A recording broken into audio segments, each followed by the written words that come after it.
안녕하세요. 저는 서울에 살고 있는 올해 41세가 된 김태희라고 합니다. 사실 제 본명이 김태희는 아니고요.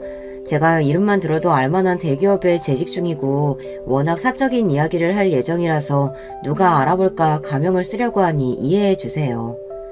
마찬가지로 여기에 나오는 가족, 시댁 사람들 모두 가명으로 연예인 이름을 쓰도록 할게요. 전 원래 드라마 광이라서 여가 시간은 늘 각종 드라마를 보는 것이 취미였어요. 얼마 전 지인의 소개로 여기 채널을 알게 된 뒤로는 핸드폰으로 자주 틀어놓고 사연을 같이 듣고 있답니다. 성우분 목소리도 좋고 사는 사람 이야기들이 얼마나 재미있는지 시간 가는 줄 모르겠어요. 사실 저에게 가슴이 맺힌 이야기가 있어요. 또 요즘 심각하게 고민 중인 것도 있고요. 그래서 여기에 제 사연을 보내봅니다.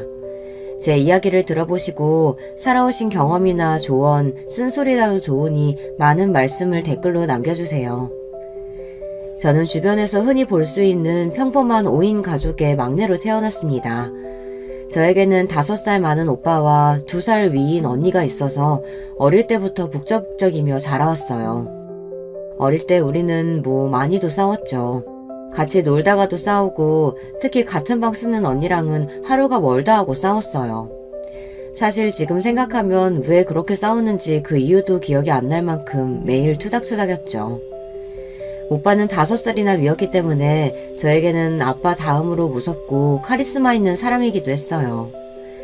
주변의 다른 친구들 오빠와 달리 우리 오빠는 자기 여동생 둘을 말없이 잘 챙겨주는 츤데레 같은 성격이었어요.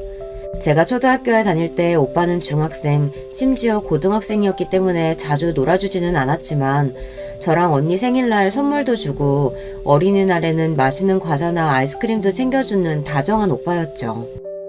언니도 자주 싸웠다곤 하지만 그래도 같이 붙어서 놀러도 다니고 친구 욕도 같이 해주는 정말 친한 친구 같은 사이였어요. 그렇게 다복한 집에서 자라서였는지 지금의 고민이 저에게는 더욱 힘들게 느껴지는 것 같네요. 제 고민에 대해서는 나중에 찬찬히 풀어볼게요. 우리 부모님은 동네에서 돈가스 가게를 하셨어요. 두 분 다 가게를 하시느라 바쁘셨기 때문에 우리 남매들은 좀 독립적으로 컸던 것 같아요. 다들 공부도 열심히 해서 나름대로 괜찮은 대학에 모두 재수 없이 한 번에 턱 붙었고요. 무슨 일이 생기면 우리 3남매가 똘똘 뭉쳐서 해결하곤 했어요. 어느 날의 일화를 말씀드릴까요? 제가 초등학교 2학년 땐가 하교하는데 비가 억수로 쏟아지는 거예요. 우산이 없어서 집에 어떻게 가야 하나 발을 동동 구르고 있는데 그때 못된 삼총사 놈들이 지나가는 거예요. 그 애들은 못된 삼총사라는 별명으로 불리는 좀 불량하고 친구들 괴롭히는 남자애들 무리였는데요. 저보고 엄마가 돈가스 튀기느라고 우산도 없냐, 우산 갖다주는 가족도 없다고 불쌍하다며 놀리는 거예요. 저는 소심한 성격을 가진 애라 거기서 서서 울고만 있었어요. 나중에 우리 언니가 자기 우산을 가지고 가다 저를 발견하고는 무슨 일이냐고 물었어요. 제가 못된 삼총사에게 당했던 이야기를 털어놓자마자 언니는 이렇게 말했어요. 이 나쁜 놈들, 내 동생을 괴롭혀? 내가 가만두나 봐. 언니는 이렇게 화를 내며 저와 같이 집에 갔고 중학교에서 하교하는 오빠를 붙잡고 오늘 제가 당한 일을 설명해 주었어요. 언니랑 오빠는 막내를 괴롭히다가 우리 부모님이 하시는 가게까지 욕한 그 놈들에게 복수를 해줘야 한다며 있는 대로 화가 났죠. 그래서 우리 셋은 우주특공대 바이오맨을 결성했어요. 당시에 유행하던 어린이 TV 프로그램 이름인데요. 그 바이오맨처럼 악당을 물리치겠다고 나선 거죠. 부모님 선글라스를 끼고 보자기를 망토처럼 어깨에 두르고 자주 놀러온다는 놀이터에 찾아가서 그 못된 삼총사놈들을 발견했습니다. 처음에는 우리 꼴이 우습다며 배를 잡고 웃던 놈들이 키가 크고 훨씬 형인 우리 오빠가 앞에 나서자 잔뜩 겁을 먹었어요. 우리는 악당 물리치는 바이오맨인데 너희가 우리 막내 태희 괴롭혔다는 정보가 입수됐다. 그래서 너희를 처단하기 위해서 왔다. 라고 하며 그중 한 녀석의 머리를 꿀밤을 몇 방씩 매겼습니다. 우리 언니도 다른 한 아이의 귀를 잡아당기며 혼내주었고요. 소심했던 저도 언니 오빠의 화력에 용기가 솟아나서 남은 한 남자아이에게 하이킥을 날렸습니다. 그 이후로 어떻게 되었는지 아시겠죠? 그놈들은 저에게는 찍소리도 못하고 피해 다녔고 우리 바이오맨 남매 소식을 학교에 퍼뜨려서 저는 마치 영웅이 된 것 같았어요. 학교 친구들이 와서 못된 삼총사들 혼내줘서 잘했다고 막 칭찬하고 저를 우러러 보기도 하고요. 그래서 한동안 학교에서 동네에서 편하게 지낼 수 있었죠. 우리 삼남매 바이오맨 덕분에요. 아이쿠야, 제가 너무 신이 나서 옛날 이야기를 길게 풀어놓았네요. 그렇게 평범하지만 잘 지냈던 우리 가족에게도 하지만 시련은 찾아왔어요. 제가 대학교를 입학하던 해에 우리 엄마가 암 선고를 받게 되신 거예요. 우리 엄마가 암이라니, 드라마에서나 보던 그런 일이 나한테도 일어났다니. 저는 이 현실을 받아들이기가 힘들었습니다. 엄마의 몸에는 혈액암이 자라고 있었습니다. 악성암이라고 불리는 그런 치유가 어려운 암이었죠. 엄마의 몸에는 다른 일반적인 암처럼 장기의 암세포가 덩어리처럼 있는 것이 아니라 혈액이나 임파선 그리고 골수까지 암조직이 퍼져 있었던 거예요. 엄마는 선고를 받은 날부터 병원에서 항암치료를 받으셨습니다. 하지만 항암치료는 날이 갈수록 엄마의 생명력을 갉아먹는 느낌이었고 엄마는 날이 갈수록 수척해지시고 생기를 잃으셨어요. 게다가 엉덩이와 허리 쪽 관절 부위에 극심한 통증을 느끼셔서 진통제를 보통 자주 맞아야 하는 것이 아니었습니다. 그렇게 투병하신 지 1년도 채 되지 않아서 엄마는 하늘나라로 가시게 되었어요. 갓 20이 된 저는 친구들은 대학교 새내기로 한참 놀러 다닐 시기에 엄마의 간병을 도왔습니다. 하지만 엄마가 그렇게 가버리시니까 제가 더 잘해드릴 걸, 입맛도 없으셨는데 더 맛있는 것 좀 드시게 해드릴 걸, 이런 후회만 남았어요. 엄마가 떠나신 뒤로 우리 가족은 모두 짚은 슬픔에 갇혔습니다. 아버지는 엄마 장례 이후에도 돈가스 가게를 하셨지만 아무래도 힘이 붙이신 모양이었어요. 너희들 다 취직할 때까지만이라도 내가 버텨야 하는데, 힘을 내야 하는데. 아빠는 최선을 다해 홀로 돈가스 가게를 장사하셨어요. 우리 삼남매 다들 대학 졸업시켜야지, 또 결혼도 해야지. 아빠의 가장으로서의 책임감은 너무 무거우셨을 것 같아 안타까웠어요. 우리 자식들은 그런 아버지를 생각하며 더 열심히 공부하고 취직 준비를 했습니다. 당시 우리 오빠는 공기업 준비를 하고 있었는데요. 7급 공무원 시업 준비를 병행하여 정말 열심히 공부에 매진하더니만 당당히 세무 공무원으로 합격하였어요. 그리고 언니는 당시 졸업반이어서 이력서를 열심히 쓰고 취업 스터디도 하며 노력한 끝에 졸업하자마자 바로 회사에 취업을 했습니다. 저도 우리 오빠 언니에게 질 수 없었어요. 엄마의 장례식을 치른 것은 고작 대학교 2학년이었지만 철없이 놀거나 시간을 낭비할 틈 없이 고등학생 과외를 하며 용돈도 벌고 각종 자격증 준비와 학점 관리도 열심히 했습니다. 덕분에 전 대학교를 졸업하고 아주 유명한 대기업에 입사할 수 있게 되었어요. 아빠는 엄마도 없이 혼자 돈가스 가게 하며 너희를 키운 보람이 있다고 말씀하시면서 너무나 기뻐하셨어요. 우리 남매들은 이제 다 돈을 버니까 아빠는 가게를 그만하셨으면 했죠. 내가 다 늙어서 옆에 내도 없는데 일이라도 없으면 뭐하겠니? 몸이 허락하는 난 이 일 하련다. 니네도 내 걱정 말고 너희들이 잘 살면 그게 효도인 거야. 이렇게 고집을 부리셔서 계속 가게를 운영하고 계셨어요. 저는 대기업의 연구원으로 입사를 해서 서울 집에서부터 수원까지 출퇴근을 해야 했어요. 게다가 출근 시간은 어찌나 빠른지 새벽 별 보며 회사 셔틀버스를 타고 출근해서 저녁 별 보고 퇴근하는 날이 많았습니다. 회사 일을 적응하는 일은 정말 쉽지 않았지만 그런 저에게 힘이 되어주는 사람이 나타났죠. 바로 같은 연구소 내에 있는 최재성 선배였습니다. 선배는 신입인 저의 멘토와 같은 사수 선배였어요. 어리버리한 저의 실수에도 화내거나 꾸짖지 않고 차근차근 알려주는 다정한 모습에 저는 뿅하고 하트가 생기기 시작했어요. 선배에게 잘 보이고 싶어서 더 열심히 일하고 공부했더니 나중에는 부서에서 일도 금방 배운다며 칭찬도 받게 되었죠. 하지만 선배는 신입사원인 제가 처음부터 여자로 보이지는 않았던 것 같아요. 여동생 같고 귀엽다며 그냥 친절한 선배로서 선을 지켰어요. 저는 회식할 때 선배 옆자리에 붙어앉고 커피나 간식도 책상에 갖다 드리고 메신저나 톡으로 자주 얘기를 걸며 나름대로 애정 표현을 했는데 말이에요. 그러던 어느 날부터인가 선배가 저에게 주말에 영화나 보러 가자고 하는 거예요. 제가 선배를 만나서 짝사랑한 지 5개월 만의 일이었습니다. 우리는 그 주 토요일에 만나 영화를 보고 패밀리 레스토랑에서 밥도 먹으며 처음으로 회사 밖에서 만났습니다. 저는 직설적으로 선배에게 물었어요. 선배, 내가 선배 좋아하는 거 알죠?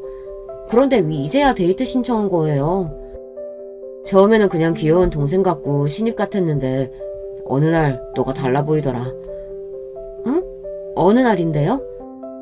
우리 얼마 전에 차세대 연구 때문에 회의한 일 있었잖아. 다른 부서들이랑 동기원도 온 그날 너 정장 입은 거 처음 봤거든. 선배는 그날이 떠오른다는 듯 얼굴을 붉히고 이야기했습니다.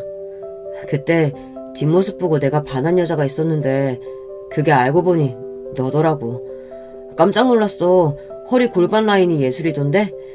블라우스랑 H라인 스커트가 그렇게 잘 어울리는 여자가 내 이상형이었거든. 그날부터 너를 찬찬히 다시 보니까 꽤 괜찮은 여자더라고. 게다가 나한테 호감도 갖고 있으니 놓치면 안 되겠다 싶었지. 이 남자 정말 단순하고 웃기지 않나요? 그리고 그 남자는 결국 제 남편이 되었죠. 제 나이 28살, 남편은 31살의 나이에 우리는 결혼을 하고 알콩달콩 살게 되었어요. 우리 남편은 제가 반할 만큼 다정하고 심성이 착한 남자였어요. 외모는 평범한데 성격 미남이라고나 할까요? 하지만 워낙 착하고 낙천적이다 보니 같이 살면서는 좀 단점이 보이더라고요. 어느 모임에 가든 회식을 가든 맨날 카운터로 1등으로 달려가서 결제를 하는 나쁜 버릇이 있더라고요. 그래서인지 남편 주변에는 우리 착한 남편을 벗겨먹으려는 사람들이 많아 보였어요. 저도 사람들 만나는 거 좋아하고 남에게 베푸는 일에 인색한 편은 아니에요. 그리고 우리는 대기업 맞벌이 부부니까 아무래도 월급이 여유 있는 편이잖아요. 아무리 그래도 그렇지 특히 시댁에만 가면 우리는 그냥 열린 지갑이었어요. 결혼 전 상견례 식당 비용도 다 남편이 냈다니까요. 그 소식을 듣고 나중에 우리 친오빠가 자기는 그렇게는 신세 못 진다면서 반 정도의 돈을 남편에게 억지로 쥐어줬지만 말이에요. 그 상견례 때 알아봤어야 했는데 우리 시부와 시동생은 맨날 우리 남편 돈만 쓰고 자기 돈은 한 푼도 안 쓰는 자린고비였어요. 그러고 보니 상견례 때의 기억이 떠오르네요. 보통 상견례 자리에 가면 시모를 잘 살펴봐야 한다고 친구들에게 하도 얘기를 듣고 나간 터라 좀 긴장했어요. 처음 시부 시모를 보고 어려웠었는데 의외로 시모는 처음 만났을 때부터 인상이 너무 좋으시고 저를 푸근하게 대해주시는 거예요. 아, 우리 남편의 푸근함이 시모를 닮았구나 싶은 생각이 들 정도였어요. 엄마가 7년 전에 암으로 돌아가신 것이 마음 한구석에 남아있었는데 도리어 시모가 먼저 그 말씀을 꺼내시는 거예요. 아가, 재성이한테 얘기 많이 들었다. 대학교 때 친정엄마가 돌아가셨다고 들었는데 그동안 엄마 안 계셔서 고생이 참 많았겠구나. 그래도 이렇게 참하고 예쁘고 거기에 대기업 다닐 정도로 능력까지 있으니 얼마나 기특해. 사돈어른 따님 참 잘 키우셨어요. 제가 부족하지만 우리 집사람이 되면 딸처럼 잘 해주겠습니다. 걱정 마세요. 저는 만난 지 30분도 안 돼서 시모에게 반해버리고 말았어요. 상견례를 마치고 우리 아빠랑 언니 오빠도 모두 최서방 어머니만 보면 결혼 걱정 없겠다고 모두 좋아하셨어요. 이렇게 좋은 시모가 계셨던 반면 남편의 동생과 시부는 좀 대하기 어렵고 불편했습니다. 인상도 날카롭고 뭔가 하는 말마다 날이 다 서있고 이기적인 느낌이랄까요. 그래도 걱정과 달리 시모가 좋은 분이신 것 같아 저는 시부와 시동생은 크게 신경 쓰지 않았습니다. 하지만 제 인생이 그리 순탄하지만은 않게 돌아갔어요. 결혼식을 올리고 2년 뒤 시모가 돌아가신 거예요. 게다가 우리 엄마처럼 시모도 암으로 세상을 일찍 뜨시게 되다니 저는 너무너무 슬펐습니다. 처음 시모의 암 선고 소식을 듣고 저는 먼저 가신 친정엄마 생각도 나고 해서 시모에게 정말 극진히 잘해드려야겠다고 다짐했어요. 대기업을 다니느라 바쁜 와중에도 주말이면 꼭 어머님 병실에 좋아하시는 꽃이랑 먹거리를 이만큼 사들고 갔죠. 물론 항암치료로 입맛을 잃고 대부분 드시질 못했지만요. 늘 제 마음은 어머님이 완쾌하시기를 간절하게 빌었습니다. 하지만 어머님은 당신을 괴롭히던 악성 뇌종양에 결국 지고 마셨어요. 어머님은 제가 시집와서 이쁜 딸이 생겨서 너무 좋았는데 손주도 한번 못 안아보고 간 것이 그것 하나만이 아쉽다고 하셨어요. 아기가 아직 없다고 조급해하지 말고 예쁜 아기들 낳고 우리 첫째랑 행복하게 살아주렴. 저에게는 이렇게 마지막 말씀을 남기시고 눈을 감으셨습니다. 사실 전 결혼해서 1년 동안 피임을 하고 있었어요. 그러다가 어머님의 암 소식을 듣고 나서 남편과 상의해서 아기를 갖기로 했죠. 그때 저랑 남편은 피임하지 않고 부부관계를 하면 금방 아기가 생길 줄 알았어요. 어머님이 잘못되시기 전에 우리 임신 소식이라도 듣게 되면 좋을 거라고 생각했는데 그것은 제 오산이었습니다. 우리의 임신은 그 이후로도 한참 오랫동안 저를 괴롭히게 될 줄 이때는 미처 몰랐거든요. 누군가 제 인생에 가장 큰 시련을 꼽으라고 한다면 단연코 나님이에요. 또 제 인생에서 걸림돌 같은 사람을 꼽으라고 한다면 시부, 시동생, 그리고 나중에 들어오게 된 동서까지 이 세 사람이 되겠네요. 먼저 지금도 저의 큰 고민이자 가슴에 한이 되어버린 나님 이야기를 해보려고 합니다.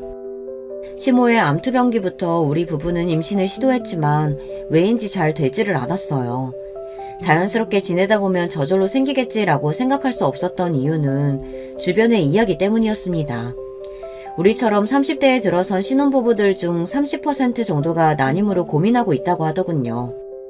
제 주변 분들 중에서도 시험관 수술이나 난임 클리닉을 선택하는 부부들이 심심치 않게 있었고요. 막상 우리 부부도 임신을 시도했으나 6개월이 지나도 착상이 안 되니 더 늦기 전에 적극적으로 치료를 받아야겠다고 결정했습니다. 사실 남편은 워낙 낙천적인 성격이라 별 생각이 없었지만 제가 조급해져서 결정했다는 표현이 더 정확하겠네요. 강남의 유명한 병원에서 배란일 초음파를 보고 날짜를 받아 서너 번 시도를 했는데 막상 결과는 실패였어요. 병원에서는 제 난자가 잘 자라지 않는 편이라고 설명했습니다. 이렇게 되고 보니 조바심이 생겼어요. 조금 더 기다려봐야 하는지, 이럴 때는 바로 시험관 시술로 들어가야 하는지 고민되는 순간들의 연속이었습니다. 그리고 좀 부끄러운 이야기지만 신혼 때는 눈만 마주치면 불타올랐던 우리 부부의 관계도 막상 날짜를 받아서 숙제처럼 해야 하고 또 생물학적 능력치를 조금씩 업무적으로 챙기다 보니 오히려 전보다 횟수가 줄었던 것 같습니다. 점점 그 부부관계에 대한 열정적인 마음도 식은 것 같아요. 여자인 저도 그렇지만 남자인 남편에게 더 그런 느낌이 들었습니다. 이러다가 부부관계를 하지 않는 무늬만 부부가 되는 건 아닐까 불안함도 생겼어요. 그리고 시모의 간병과 장례 등을 치르며 마음 아픈 시기였고 이 과정에서 시부와의 불미스러운 일들을 겪어야 했어요. 지금 생각해보니 그 시기가 임신하기에 좋은 환경은 아니었던 것 같네요. 그래서 우리 부부는 일단 난임 클리닉을 1년 넘게 다니다가 잠시 중단해야 했습니다. 시부는 저에게 일종의 바람 캐릭터 같은 분이었습니다. 왜 드라마에서 남들 괴롭히고 답답하게 만드는 고구마 100개 먹이는 그런 사람 있죠. 시집 온 그 뒤로부터 자기중심적인 성격과 이기적인 시부를 사실 전 마음속으로 멀리했어요. 하지만 마음으로 거리를 두더라도 며느리 할 도리하고 미운 마음을 표내지 않으려고 노력해서 표면적으로야 별 다른 문제가 없었습니다. 아마도 시모가 계실 때는 시부의 꼬장꼬장 성격을 좀 커버해 주셨던 것 같아요.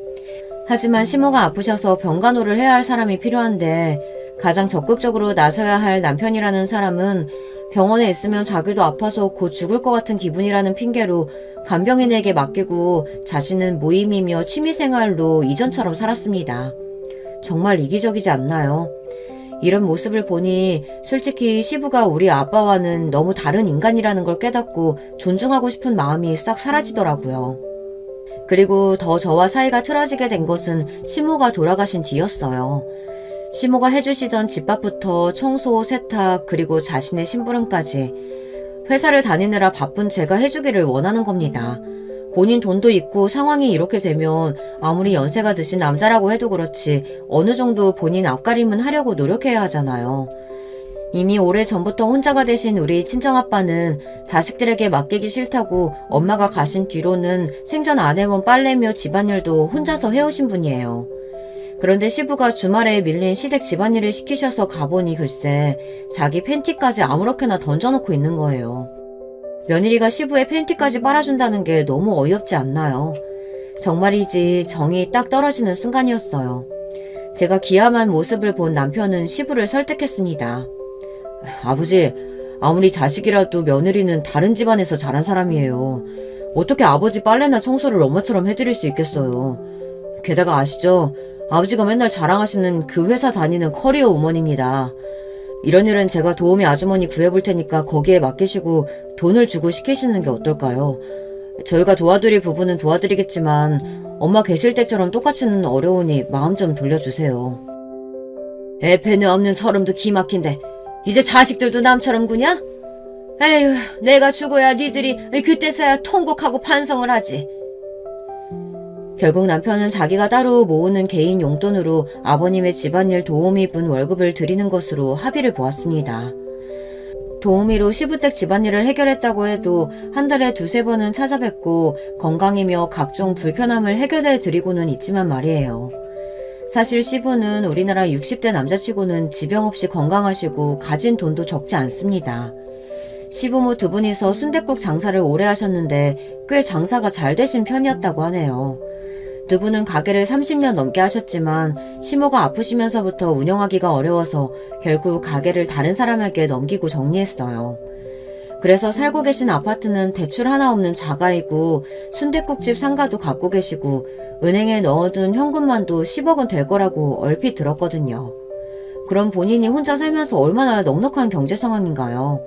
도우미 비용 정도는 일도 아니죠. 그런데 자기가 필요로 하는 일은 다 우리 남편이 해줬으면 하는 그 심보. 저는 그런 게 참 얄밉더라고요.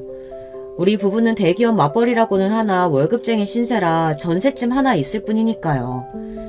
그렇게 자기 돈은 아껴서 차 바꾸고 취미활동한다고 사들이는 악기도 매번 바뀌시는 것을 보면 자기에게 쓰는 돈은 아깝지 않은 모양이죠.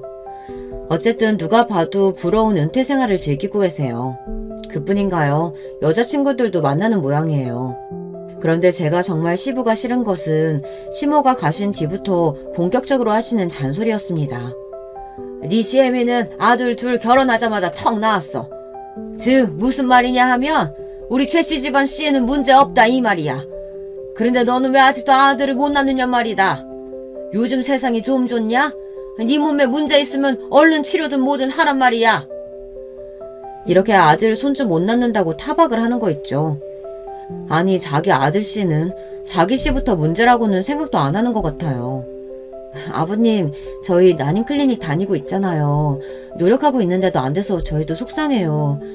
난임 클리닉 비용도 적지 않은데 이제 더 다니다가 보험 적용 안 되면 그때 아버님께서 도와주셔야 돼요. 아버님 자손이잖아요. 이렇게 돈 달라는 얘기 꺼내야 입을 꾹 다물고 잔소리를 멈추십니다.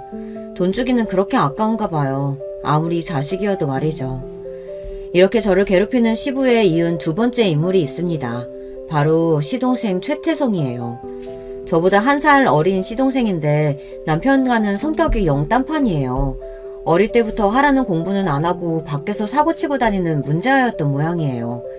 군대에 다녀와서 헬스를 열심히 하더니 그쪽에 관심이 생겨서 부모님 도움으로 헬스장 하나를 차려 하고 있어요. 시동생도 시부처럼 자기한테 쓰는 돈은 안 아끼는데 남의 돈은 좋아하는 타입이었거든요. 헬스장 수입이 있는데도 이날까지 한 번도 밥이나 커피 사는 걸 못 봤어요. 가족 외식이나 부모님 챙기는 것은 다 우리가 알아서 하고요. 시동생은 정말 참여만 하는 거 있죠. 그런데 어찌나 말은 또 이쁘게 하시는지. 아니 부부가 대기업 다니면서 애게 겨우 뷔페야? 어버이날에는 부모님 모시고 5성급 호텔 정도는 가줘야 하는 거 아닌가. 그러는 자기는 아들 아니냐고요. 돈 한 푼 안 내고 얻어먹는 사람이 왜 이런 말을 거들어서 괜스레 미운 털 박힐 일을 만드는 건지. 우애가 깊고 서로를 챙겨주려고 하는 우리 남매랑은 너무 달라서 처음 시동생을 보고 문화 충격까지 느꼈답니다. 우리 오빠는 맞이로서 늘 든든하고 우리 가족 일을 앞장서서 하는 분이에요. 국세청에 세무 공무원으로 다니고 있는데 사실 누구나 가고 싶어하는 끝발 좋은 곳이잖아요. 그래도 얘기 들어보니 공무원이라 월급이 적은 편이더라고요. 그렇지만 우리 오빠는 늘 우리 가족 모이는 날이면 맛있는 거 먹으러 가자고 먼저 얘기하고 동생들 돈은 내지도 못하게 하는 사람이었어요. 그러면 우리 언니와 저는 가만히 있지 않아요. 백화점 상품권이나 한우 같은 값비싼 선물을 사서 올케 언니에게 드리고 오죠. 그리고 제가 자식은 아직 없지만 조카는 3이나 있거든요. 오빠의 아들 1명과 언니의 딸 2을 가진 조카 부자예요. 저는 대기업 다니는 고모답게 부모로서 해주기 좀 망설여지는 그런 좋고 비싼 메이커 선물을 조카들에게 자주 해주었어요. 이렇게 남매들끼리 서로 말하지 않아도 베푸는 성격이니 얼굴 붉힐 일도 없고 또 서로 티내지 않고 챙기는 그런 가족 문화를 갖고 있답니다. 그리고 친언니는 의류 사업을 하느라 바쁜 형부가 있어 조카들을 키우는 전업주부인데요. 저와 전화도 가장 많이 하고 무슨 일이 생기면 가장 먼저 이야기할 만큼 친한 사이예요. 시댁에 와서 시동생하고도 그렇게 친하게 서로 챙기면서 지내고 싶었는데 이 동생은 정말 우리 오빠 언니와는 너무나도 달랐습니다. 시모가 돌아가시고 외로웠던지 시동생은 갑자기 소개팅을 계속하더니 금방 결혼까지 했어요. 옛말에 초록은 동색, 가재는 개편이라고 했던가요. 맙소사 글쎄 자기랑 똑같이 염치 없이 구는 동서가 들어온 거 있죠. 제 세 번째 바람 캐릭터가 이제서 등장했네요. 동선의 친정은 종로에서 무슨 귀금속 가게, 그러니까 금은방을 했다고 들었어요. 그래서 맨날 돈 자랑, 있는 자랑을 그렇게 하죠. 결혼하자마자 서방님은 동선의 친정에서 자금을 빌려주셨는지 헬스장을 확장해서 PT샵까지 하고 있습니다. 이 부분은 만나면 그렇게 맨날 돈 많은 사람들 부러워하고 어떻게든 벗겨먹을 생각에 혈안인 것 같아요. 대부분의 대화 주제가 누가 벤틀리 타고 오더라, 무슨 사업이고 한 달에 얼마를 버냐, 헬스장에 오는 고객분들 얘기를 줄줄 해대요. 그리고 그렇게 돈이 많아 보이는 사람들을 어떻게든 꼬셔서 자기도 그 사업에 낄 방법은 없는지, PT 받도록 유혹할 방법은 없는지 그걸 연구하는 부부입니다. 헬스장 광고 전단지에는 한 달에 3만원 이렇게 써놓고 막상 고객들이 물어보면 다른 가격을 얘기하고 그것도 1년치 이렇게 장기로 현금 결제해야 할인해준다고 유도하지 않나. 카드나 현금 영수증 요구하면 부가세라는 명목으로 더 받고 이렇게 현금으로 수입의 대부분을 채워 무조건 현금 금고에 넣고 다닌다고 합니다. 그리고 당연히 세무 수입 신고는 엉망이고요. 그렇게 법을 어겨놓고 결제 전 녹음하고 세무과에 신고한 어떤 고객을 둘이서 엄청 욕하기 시작하는 거예요. 거지 같은 새끼 어쩌고 하면서요. 뭐 묻은 개가 뭐 묻은 개 욕한다더니 정말 거지같이 구는 것은 서방님네 부부 같아요. 급기야 좀만 더 열심히 수익 금액 누락하면 기초수급자 수준 돼서 나라 돈을 타먹을 수 있겠다고 동서랑 웃고 좋아하는 모습을 보니 혐오감까지 들었어요. 그 정도면 남부럽지 않게 있는 사람들이 왜 저러고 살까요? 가전제품 바꿀 때마다 형한테 전화해서 직원가로 사달라고 하고 결국 나중에는 그 돈도 어영부영 안 주고 넘어가는 거죠. 자기들이 신고 다니는 골프웨어나 명품 신발만 하나 안 사도 그렇게 거지같이는 안 살 텐데 참 안타까워요. 이 서방님네 부부는 그런 점에서 참 꿍짝이 맞는 것 같아요. 제가 동서가 싫은 이유는 성성적으로 질투가 많아서 저에게 가시돋친 말을 자주 하고 시부와의 사이에서 이간질을 해서 더욱 시부와 사이가 나빠지게 만든다는 점이에요. 거기에 제가 임신 부분에 대해 민감한 것을 알고 악용하는 질이 나쁜 사람입니다. 사람 약점을 가지고 노는 것은 정말 악독한 짓이잖아요. 제가 학벌이 좀 좋은 편이고 대기업을 다니니까 회사를 다녀본 적 없는 전업주부인 동서는 그게 안 입고 온 모양이에요. 여자가 너무 배워도 매력 떨어지는데 요즘 바람나는 남자들 와이프들 보면 은근 고학력자의 전문직 여자들이더라고요. 자기 혼자 배우고 능력에 취하니까 옆에 남자 기죽이는 거죠. 우리 형님은 안 그렇죠? 그럼요. 시아주버님 같은 남자가 어디 있겠어요. 와, 막 이렇게 사람 열받게 말한다니까요. 아버님, 혹시 형님 지난주에 오셨어요? 회사 일로 바쁘다고 안 왔다고요? 며느리가 혼자 된 시부가 불편하다고 회사 핑계대고 시댁에 자주 안 온다니. 에휴, 저는 우리 허니가 너무 좋으니까 아버님한테도 잘해드리고 싶은데 형님은 저보다 몇 년 일찍 이 집 식구가 됐는데도 왜 그렇게 냉랭하대요? 그러면 여기에 시부도 장단을 맞춥니다. 네가 참 바른 말 한다. 걔가 원래 그랬어. 처음 봤을 때부터 여자가 고분고분하지 못하고 뻣뻣하더니 우리 첫째 달달 볶고 사는 건 아닌지 걱정이네. 아니 그래서 걔네가 아직도 애기가 안 생기는 거 아닌가? 지난번 제가 들었던 동서와 시부의 대화가 이러했습니다. 정말 수준 이하의 사람들끼리 모여서 저를 까는 재미가 좋은가 봐요. 화가 나는 걸 넘어서 정말 너무 사람들이 저속해 보여서 도무지 정이 안 붙고 대하기가 힘드네요. 거기에 동서는 제가 아기를 가지 못한 것이 유일한 약점이라고 생각하고 툭하면 애 없는 서름을 안겨줍니다. 형님, 저랑 우리 허니는 정말 툭 하니까 짠하고 애기가 생기던데. 돈 좀 더 벌면 둘째 갖고 싶어요. 그 전에 생겨버릴까봐 걱정이라니까요. 그래도 형님하고 시아주버님은 그런 걱정은 없으셔서 편하겠다. 어쩌면 사람이 이렇게 못되게 말할 수 있을까요? 동서랑 말을 섞고 나면 전 늘 화병이 올라오는 것 같은 기분을 느끼게 됩니다. 그러다가 정말 이 여자를 용서할 수 없게 되는 사건을 맞닥뜨리게 되었어요. 그날은 시모의 제삿날이었어요. 제사를 드리고 시부는 약속이 있다며 잠깐 나가셨고 남편과 동서와 과일을 먹으면서 이야기를 하고 있었죠. 나 회사에 김책임이 용하다고 소개해줘서 유명한 역술가한테 전 봤었었다. 요즘은 또 전화로도 된다고 해서 회사에서 몇 사람하고 같이 봤어. 근데 신기하게 내 사주만 보고 딱 이러는 거야. 타고나기는 똑똑한데 아쉽게도 자식이 귀하다. 그래도 부자 된다. 생각해보니까 나 대학생 때 친구들하고 타로점 볼 때도 다들 자식이 귀하다, 자식 갖기 어렵다 이런 말 했던 기억이 나더라고. 그때는 미혼 때라 대수롭지 않게 여겼었는데 우리 친정엄마도 애 셋을 쉽게 낳으셔서 별 생각 없으셨고 진짜 이런 점이 맞추기도 하나보다 신기했어. 난 오히려 당신처럼 이성적인 사람이 그런 생각하는 게 새롭고 귀여운데 그냥 점쟁이들이 찍은 게 우연히 딱딱 맞은 거 아닐까? 근데 우리 친가 쪽 어른들 중에 두 분도 애 못 낳고 지금 50 넘으셨어. 어느 집안이나 그런 케이스가 있는 거 아닐까? 이런 말 하면 싫으실지 모르시겠지만 우리 친정엄마가 그러셨어요. 남녀가 만났을 때 아이가 안 생기는 건 피가 안 맞는 거라고. 즉 아이가 안 생기는 건 잘못된 만남이라는 뜻이라고요. 동서, 말이 좀 듣기 그렇다. 지금 21세기야. 대학 교육까지 받은 동서가 그런 말되는 얘기를 우리한테 전한다는 게 좀 웃긴 거 아니야? 형님, 좀 배웠다고 유세하세요 지금? 우리 친정엄마 무시하는 거예요? 무시가 아니라 말도 안 되는 그런 말을 옮겨오는 속셈이 뭐냐는 거지. 밭이 안 좋으니까 애를 못 낳는 거지. 괜히 찔리니까 뭐 대학 교육이니 어쩌냐 하면서 우리 엄마 무시하는 것 봐. 뭐? 동서, 지금 말 다 했어? 아니, 남았는데? 옛날 같으면 여자가 애 못 낳으면 다른 건 다 잘해도 소박감이었어. 맨날 잘난 척하면서 정작 애도 못 낳고 이제 늙은 자국만 남았네? 동서의 비웃음에 저는 억장이 무너졌습니다. 순간 그 비우는 얼굴을 어디라도 한 대 치고 싶었는데 그때 남편이 우리 둘의 싸움을 말렸어요. 저는 분을 이기지 못하고 나와서 밤거리를 돌아다녔습니다. 동서가 하는 말 하나하나가 그대로 칼날이 되어 제 가슴에 찔렸어요. 우리가 아이가 없는 건 모두 저 때문인가요? 전 여자로서 정말 생식 기능이 없는 걸까요? 10년 동안 돈도 쓰고 노력을 해왔는데 이렇게 아이가 안 생기는 걸 나보고 어떡하라고. 임신을 못한다는 이유 하나로 저런 이상한 여자에게 이런 말까지 들어야 하나요? 전 너무 억울하고 자존심이 너무 상했어요.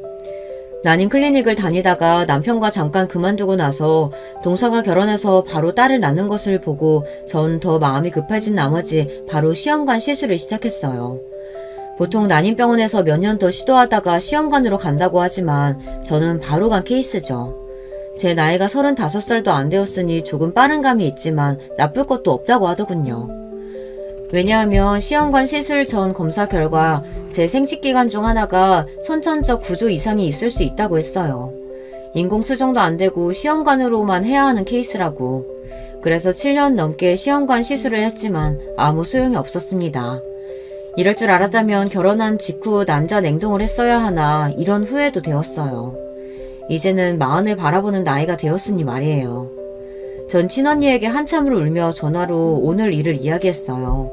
그 전에도 동서의 흉을 본 적이 있어 사정을 잘 알고 있던 언니도 오늘 일은 정말 너무하다며 엄청 화를 냈어요. 전 이날 한참을 밤거리를 돌아다니고 마음의 상처까지 결국 지독한 독감으로 알아눕게 되었어요. 회사에 병가를 내고 병원에서 링게를 맞으며 입원해 있는데 우리 오빠랑 언니가 어떻게 알고 병원에 찾아왔어요. 아니, 오빠 언니 여기를 어떻게 알고. 줄지한테 얘기 들었어. 너 동서라는 여자한테 그딴 소리 들으면서 지금까지 살았다는 거 그게 말이 돼? 우리 아버지가 알면 뒤로 넘어가실 거야. 네가 얼마나 똑똑하고 인정받는 딸이었는데. 그 말에 저도 모르게 울컥했어요. 오빠 미안해요. 내 탓이지 뭐. 바보 같은 소리 하지 마. 막내 너는 가만히 있어. 얼른 건강 회복하고 있으면 돼. 이 오빠가 다 알아서 할 테니까. 이 자식들 세무조사 안 당해봤지? 기대해라. 우리 오빠는 그렇게 제 앞에서 동서의 복수를 다짐하고 돌아갔습니다. 저는 병원에서 일주일 지낸 뒤 퇴원을 했고 이후 회사에 출근해 있던 어느 날이었습니다. 동서의 전화가 오는데 일도 바쁘기도 하고 그 목소리를 듣고 싶은 마음도 없었습니다. 지 때문에 아파서 병원에 입원해 있는 동안 문자 한 통 없었는걸요. 그리고 저에게 그런 막말을 하고 한 달이 넘었는데 웬 전화람. 동서의 수십 통의 전화를 씹고 퇴근해보니 집 앞에 동서랑 서방님이 기다리고 있는 거예요. 동서는 저를 보자마자 미친 듯이 달려들더니 사정하기 시작하는 겁니다. 형님, 내가 다 잘못했어요. 네? 제발 한 번만 살려주세요. 그리고 동서의 입으로 직접 친정오빠가 언니와 합심해서 복수한 이야기를 듣게 되었어요. 예전에 서방님이 장인어른 사업장에 쓸 공기청정기를 남편 회사에서 직원가로 구매해달라고 부탁한 적이 있었습니다. 그때 받았던 동선의 친정회사 이름과 주소를 남편을 통해 알아내고 그 회사에 대한 세무조사를 착수하기 시작했다고 합니다. 일반적으로 탈세 제보가 세무과에 들어가면 이를 국세청에서 분석하고 조사한 뒤 세무조사 대상자로 선정할지 검토하는 기간이 필요해요. 하지만 우리 오빠가 누구인가요? 세무 공무원인 우리 오빠가 발벗고 나선 이상 그 어떤 사건보다 초고속으로 진행되었죠. 그리고 마음먹고 털어 먼지 안 나오는 곳이 어디 있겠어요. 하지만 여기는 먼지 수준이 아니었다고 합니다. 친오빠가 개인적인 원한이 없더라도 심각한 수준의 범법을 한 정황이 수도 없이 많았었대요. 동서 친정 부모님은 종로에서 귀금속 가게를 하고 있었어요. 손님에게 사은품 지급이나 할인을 해준다면서 현금 결제를 매번 유도했다고 해요. 고객 입장에서는 당연히 꽁으로 뭔가 주거나 할인해주면 좋으니 현금으로 사는 일이 매우 많았다고 합니다. 귀금속은 판매 금액이 최소 10만원부터 시작하는 고가의 물품이다 보니 그렇게 수입을 누락해서 한 달, 1년, 지금까지 20년 넘게 해오면서 얼마나 많이 해먹었겠어요. 이뿐 아니라 사업하면서 가공 매입비 등의 경비 비용 처리를 회계적으로 편법을 써왔고 지금까지 이렇게 수입을 제대로 신고하지 않은 금액이 엄청났다고 하네요. 나중에 친정오빠 말로는 60억은 될 것 같다고요. 그래서 세금으로 냈어야 하는 부가세, 법인세 등을 내야 하고 여기에 거짓 세금 계산서 수취 가산세, 부정 과소 신고 가산세 및 과소 납부 가산세 등의 제목이 추가되어서 아마 10억은 넘게 세금을 내야 한다고 국세청에서 고지를 했다고 합니다. 그래서 이 돈을 마련하기 위해 가지고 있는 재산을 급히 처분하고 있지만 내야 할 추징 금액이 워낙 커서 매우 힘들다며 동서는 제게 토로했습니다. 거기다가 동선의 친정부모님은 이렇게 세금만 탈세한 분이 아니었더군요. 글쎄 여러 피해인들이 모여 사기 및 타인 명의 위반 등으로 고소를 당한 상태였습니다. 동선에는 인터넷 쇼핑몰을 열어서 거기에서 귀금속을 판매도 하는 개인 사업자였습니다. 초창기에는 인터넷 쇼핑몰을 동선의 친정 부모님 명의로 하다가 나중에는 아는 지인에게 1억을 줄 테니 명의를 빌려달라고 꼬셨다고 합니다. 이렇게 여러 명의 명의를 도용하면 자신들의 사업 소득을 다른 사람의 명의로 둔갑해서 세금을 회피하기 위해서인 거죠. 그뿐 아니라 그 명의로 거액의 사업자 대출을 받아 그 돈도 제대로 갚지 않았다고 합니다. 동서 친정아빠가 알고 있는 세무사나 변호사들에게 돈으로 로비를 해 이런 불법적인 방법들을 생각해냈다고 하니 얼마나 나쁜 사람들인지 당해도 싸다 싶어요. 그런 부모 아래서 보고 배운 게 뭐겠어요. 동서가 그렇게 남의 돈 빼내기 좋아하고 질투심 많았던 이유가 유전이라는 생각이 들어요. 피해자들은 졸지에 신용불량자가 되고 자신들이 사용하지도 않았던 대출금 상환 독처까지 받고 나니 일이 너무 커져서 함께 모여서 동선의 친정아빠를 고소할 수밖에 없게 된 거죠. 지금 국세청에서 추징당한 돈에 민사소송 손해배상으로 잡힌 소송 금액만도 다 합치면 50억은 될 거라고 하네요. 형님, 우리 친정이 갖고 있는 재산 탈탈 털어도 그렇게 큰 돈 낼 수가 없어요.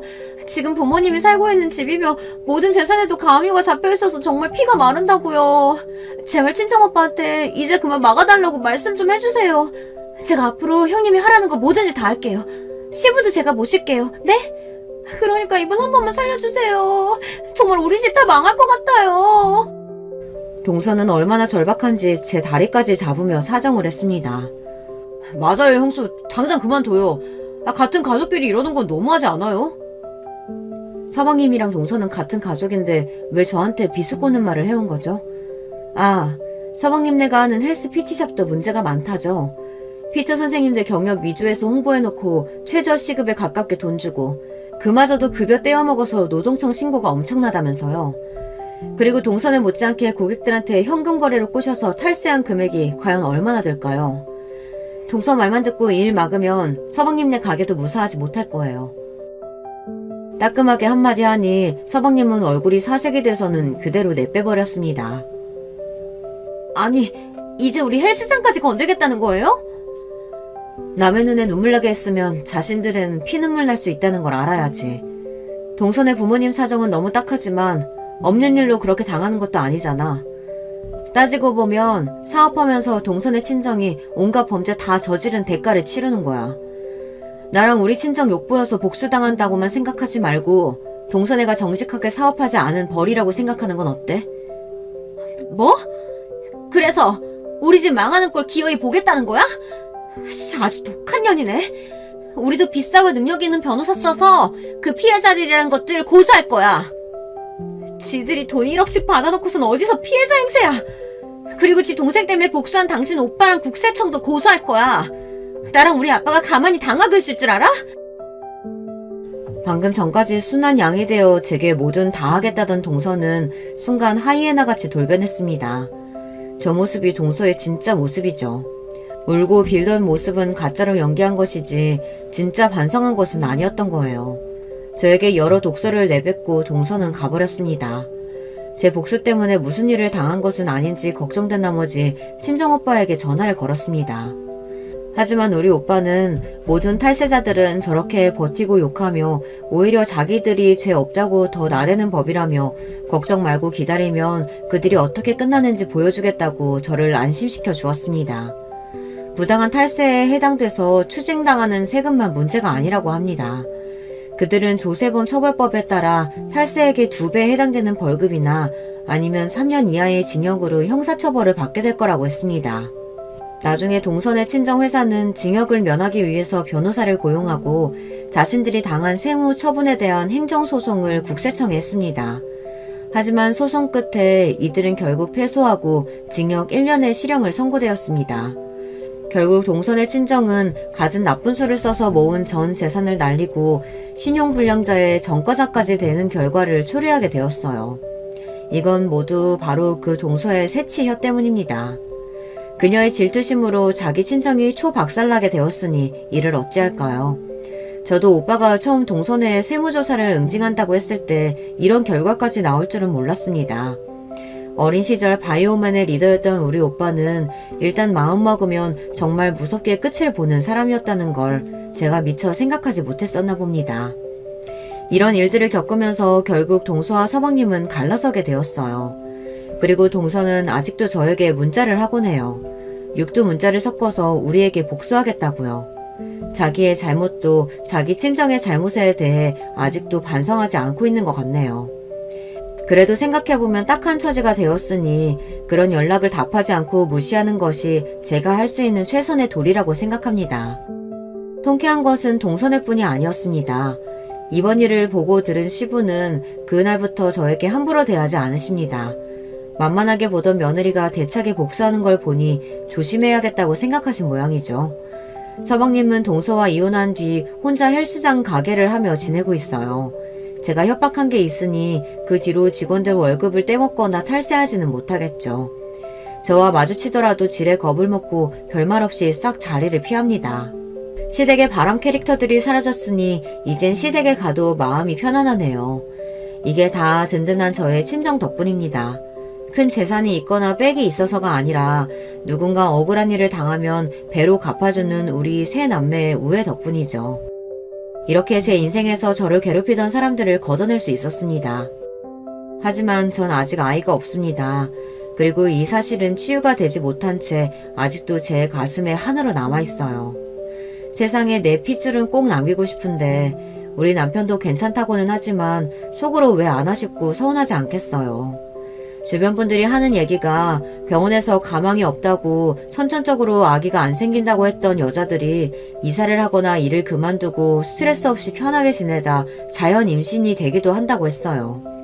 그래서 저도 회사를 그만두고 공기 좋은 곳으로 이사가서 임신을 시도해볼까 싶습니다. 사실 회사 다니면서 시험관 시술로 연차 쓰는 것도 상사 눈치가 엄청 보이는 일이긴 하거든요.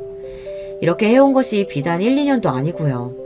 그리고 회사에서 받는 스트레스가 아무래도 난임에 영향을 주는 게 아닐까 싶은 마음도 드는 게 사실입니다.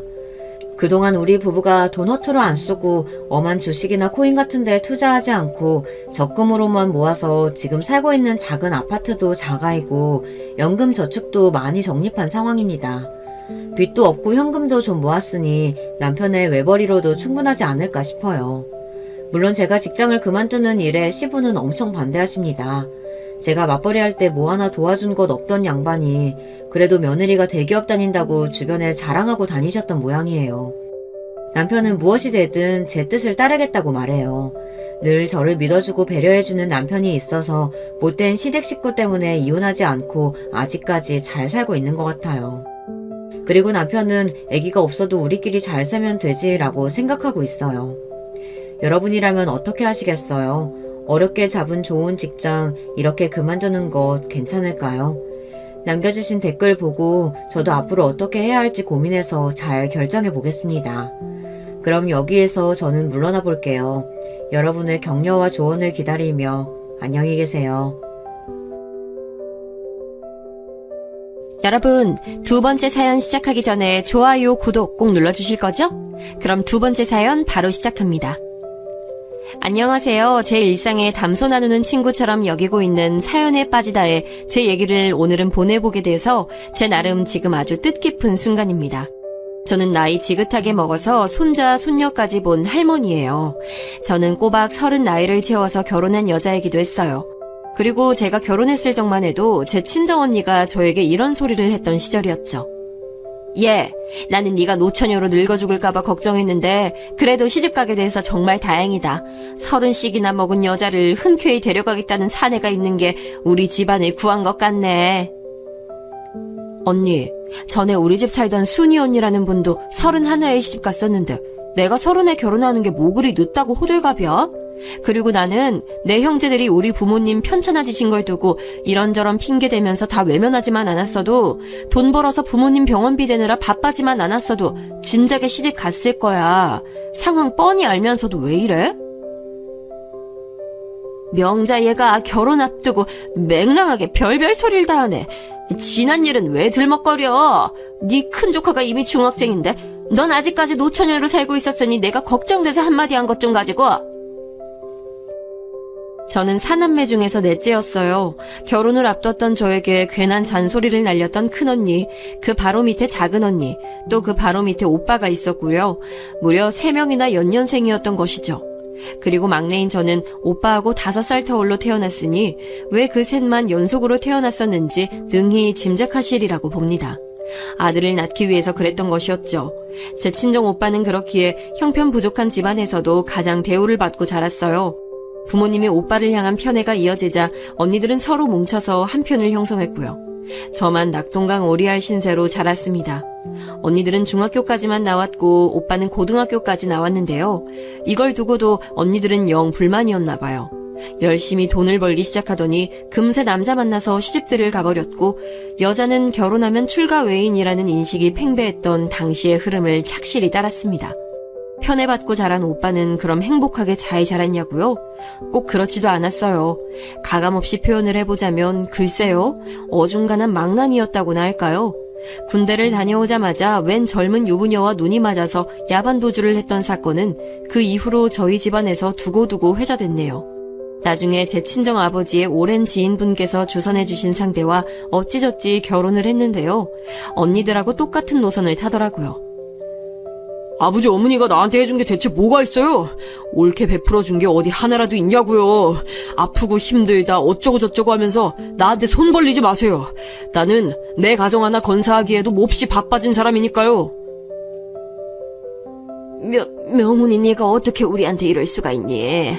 우리가 너를 얼마나 애지중지했는데 온갖 허물 다 감싸주면서 이날이 이때껏 키워왔는데 너는 늘 우리의 아픈 손가락이었어 이거사.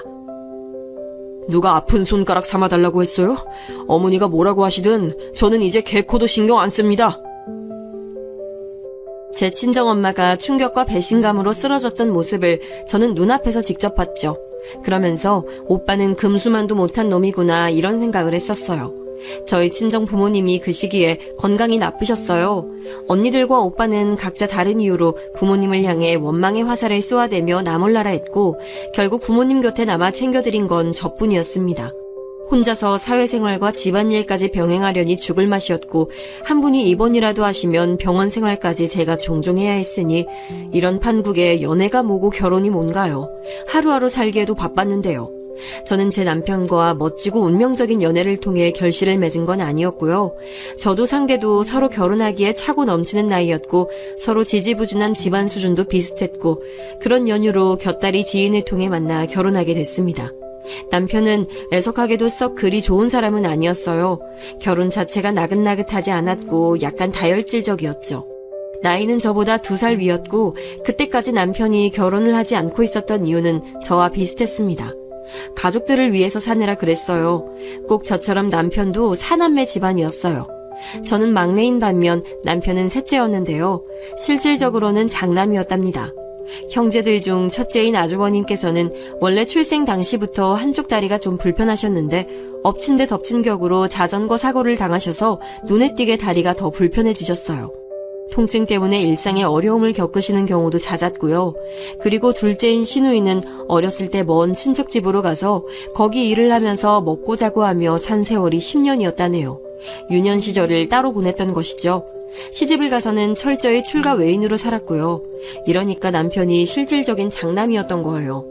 막내 아들인 시동생은 놀랍게도 공부머리가 있었다네요.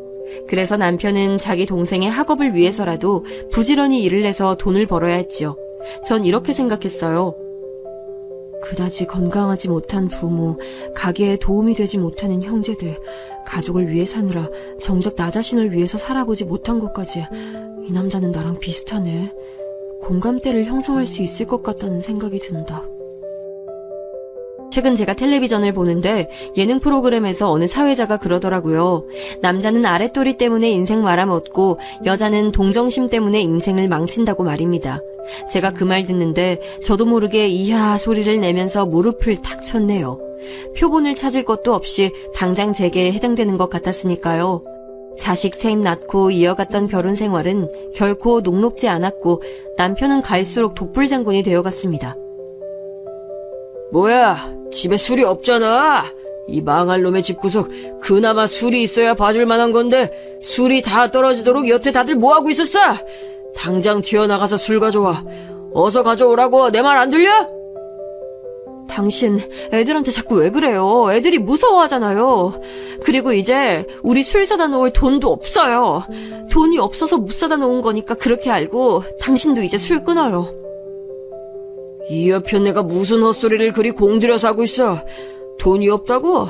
그럼 자식 새끼들 저녁은 어떻게 뭘로 먹였다는 거야? 저거 연필도 새로 산 거 같은데 아니야?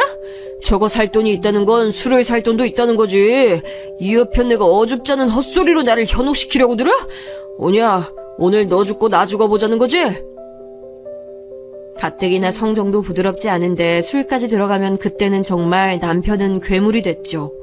괴물은 의사소통도 안 되고 오직 처리하거나 피해야 할 대상이잖아요. 마치 딱 그런 것 같았어요.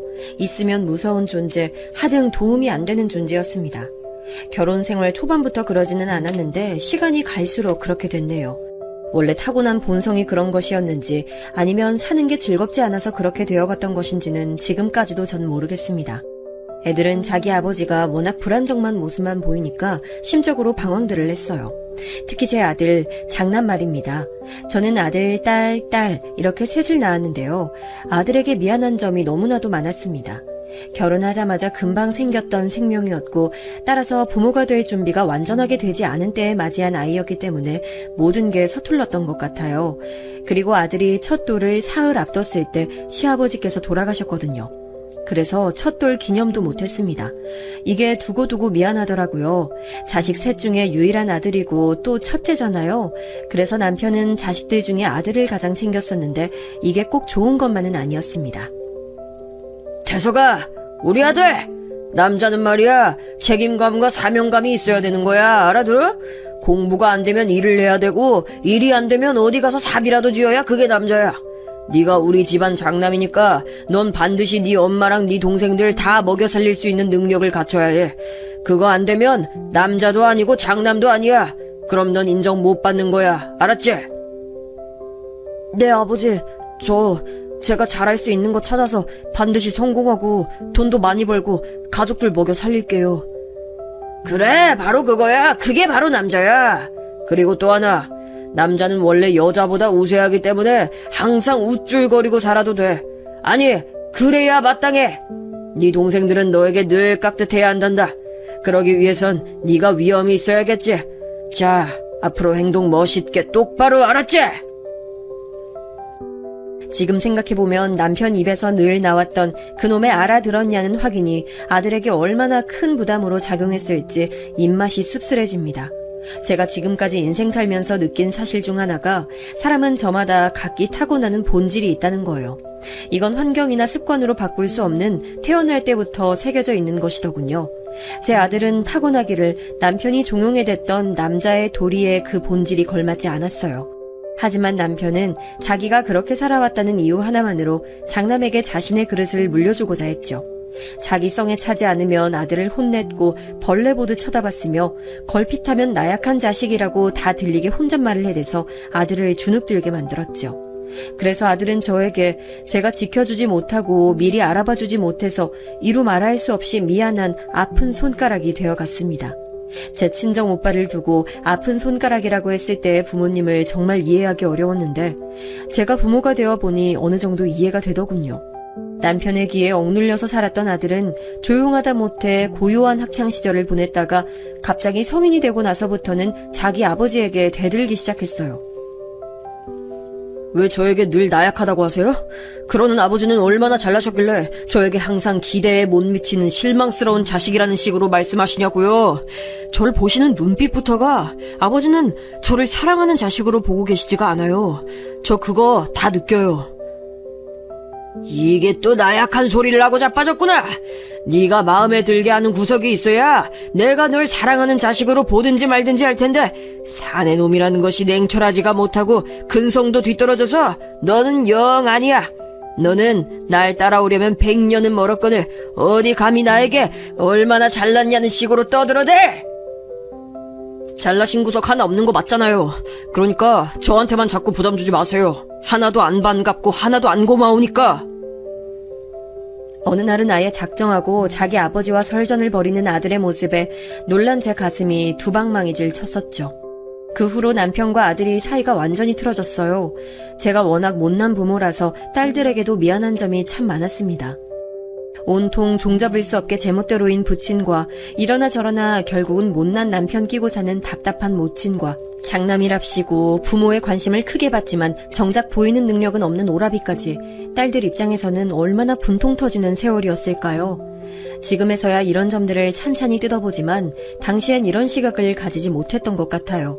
그래서 딸들에게 막연히 미안한 마음이 들면서도 한편으로는 딸들이 엄마 이해해줘야지 안 그러면 누가 이해해주나 라는 식으로 딸들에게 푸념도 많이 했고 화풀이도 종종 했던 것 같네요.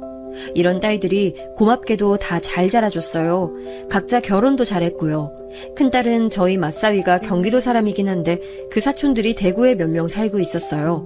그래서인지 그쪽에 직장을 잡아서 일을 한 적도 있었는데 나중에 창업을 거기서 했습니다. 식당을 연 것이었죠. 저는 지방일의 문외한이라 잘 몰랐는데 대구 지역이 그렇게나 맛있는 곳이 많고 먹는 쪽으로는 기발하다고 하더군요. 그런 걸 잘 노렸나 봐요. 사위가 절치부심하여서 특수부위 고깃집을 차렸는데요.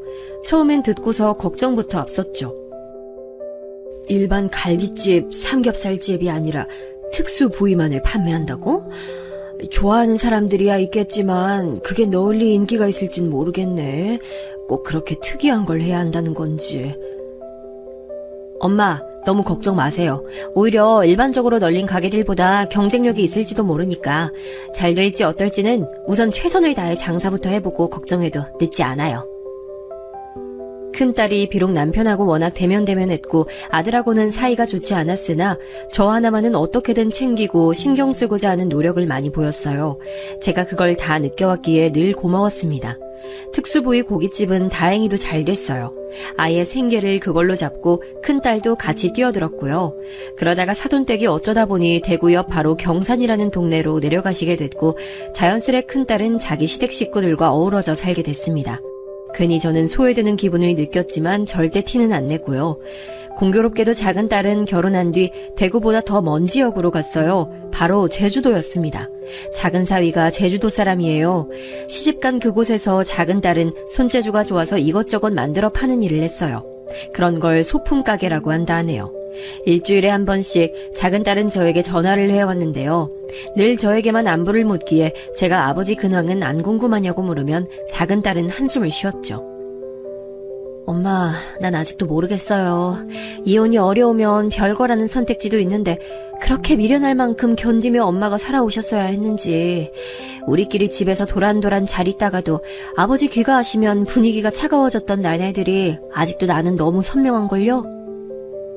그렇다 해도 곧 죽어도 너희들 아버지고 내 남편인걸 그걸 어찌하겠니? 바로 이런 점이 답답하다는 거예요. 아, 됐어요. 괜히 이런 얘기 시작하면 또 쓸모없는 감정 소모만 하게 될 거라는 거 나도 이제 아니까. 엄마나 아버지 실컷 잘 챙기면서 지내세요. 퉁명스럽게 말하는 작은 딸의 얘기에 저도 공감을 안 하는 건 결코 아니었어요. 자식들은 각자의 이유로 다 싫어했지만 저에겐 참아 버릴 수 없었던 대상, 바로 제 남편. 이런 저를 두고 바보 천치, 황혼이혼이라는 것도 모르는 천하의 답답한 사람이라고 욕하실 수도 있겠죠. 잘 배우고 세상 잘 보고 듣고 자란 사람들에게 저는 그저 무지렁이 같을 겁니다. 이젠 저도 그걸 알지만 전에는 아예 부부가 갈라선다는 생각조차 못했던 듯 싶어요. 그냥 결혼하고 애들 낳았으면 이대로 살다 죽어야 하는 게 운명이라고 생각했네요. 자식들 다 각자 인생을 살기 위해 나가버리고 이제 쓸쓸한 집에는 저와 남편 둘뿐인 지 오래였습니다. 이번 생은 이렇게 저물어가겠구나 싶었는데 놀라운 소식이 끼어들었습니다. 남편이 암 진단을 받았어요. 그것도 사기라고 했습니다. 사기라고 들으니까 얼른 와닿지 않아서 의사 선생님께 재차 물었더니 그때는 말기라고 표현을 해주시더군요. 암이 온갖 장기로 다 전이된 상태라고 하였어요. 일주일 전까지만 해도 멀쩡하게 집에서 밥 먹고 잠자고 담배 피우고 그랬던 양반인데 이제 곧 떠난다니 이게 대체 무슨 일이니? 네 아버지 어떡하니 태서가? 그게 정말이에요? 아버지가 이제 사실 날이 얼마 안 남으셨다고? 말도 안 돼. 늘 태산처럼 웅장해 보이셨던 아버지셨는데. 저는 울면서 아들에게 먼저 소식을 알렸고 아들은 도무지 믿을 수 없어 했습니다. 남편에게 남겨진 시간은 허무하다 못해 기가 막힐 만큼 짧았어요. 그렇게 고집 강했던 사람이 이제 말 한마디 기운내서 온전히 뱉지 못하고 힘없이 누워있는 모습에 가슴이 짠하더군요. 별 볼 일 없었던 그의 인생 자체에 대한 동정심이 일었습니다. 그래도 우리가 부부로서 함께 만든 결실, 자식들이 이 순간 함께여서 다행이란 생각을 했죠. 손주들도 간간히 얼굴을 비췄지만 남편 떠날 때는 자식들만 있었어요. 삼남매가 자기 아버지에게 마지막 인사를 건넸습니다. 잘 가세요. 평안히 가세요. 이승의 모든 거 다 내려놓고 가세요. 그런 얘기를 했던 딸들이 했던 것 같아요. 그런데 생각지도 못하게 아들이 펑펑 울었어요. 아버지, 제가 한때는 아버지를 죽도록 원망도 했었고 증오심을 키우며 제 자신을 갉아먹기도 했지만 이제는 그런 거 다 버렸습니다. 그리고 이제는 옛날의 아버지를 조금 이해할 수 있을 것 같아요. 사실 제 인생에서 아버지만큼 영향력을 끼친 존재는 없었어요. 아버지는 제 버팀목이셨던 것을요. 아들의 모습에 저도 눈물샘이 크게 터져서 한참 울어댔네요. 남편은 그날 조용히 눈을 감았어요. 떠나는 모습이 고통 없어 보였네요. 정신없이 남편을 떠나보낸 이후 저는 아들에게 의지하며 살기로 했습니다. 엄마, 아버지도 이제 안 계셔서 집에 혼자 계시기 너무 적적하실 텐데 저희 집 오셔서 지내시는 게 어때요? 여태까지는 아버지 눈치 보여서 이런 말씀 못 드렸는데 이제야 해보네요. 아이고, 우리 효자 아들. 말이나마 그렇게 해주니 고맙네. 너희 사는 집이 가깝기도 해서 나도 그러고 싶은 마음이야 굴뚝 같지만 어디 내 맘대로 한다고 해서 그게 되겠니? 엄마 마음대로 하시면 되지 뭐가 문제예요. 혹시 며느리 눈치 보이셔서 그러신 거면 걱정하실 거 없어요. 부부끼리 상의 다 끝내고 드리는 말씀이니까요. 그게 정말이야? 너희는 애들도 기숙사 딸린 학교 다니니까 평일엔 집도 헐렁할 것 같긴 한데 그간엔 통 왕래를 안 하고 지냈으니까 갑자기 가서 지내려 보니 어색하긴 하네.